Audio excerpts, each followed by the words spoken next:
خریدم. برو تخمو بذار.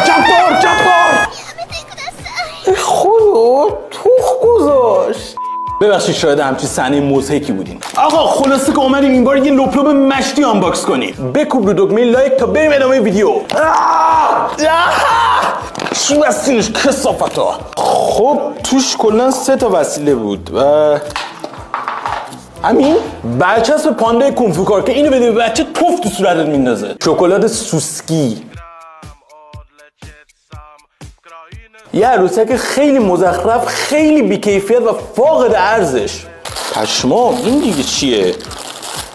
اوه گاد، از نه وقتی بچه بودم فقط داشتم. اوه میخوام با این وسیله مرگبار یه کار خفن انجام بدم، ولی قبل اون سلام میدم با آنباکس لپلوب علاقه دارین. برای همین داخل کانال یوتیوبم به اسم امیر افروزی یه ویدیو همین الان گذاشتم که توش یه عالمه لپلوب آنباکس کردم. خیلی ویدیوش خفنه. برو داخل پیجم، برو داخل بیوم، یه لینک هست رو اون بزن، برو داخل کانال یوتیوبم اون ویدیو رو ببین. این جیسون جعفرزاده است، یه سرباز خوب و وظیفه شناس که قرار به گاج بره.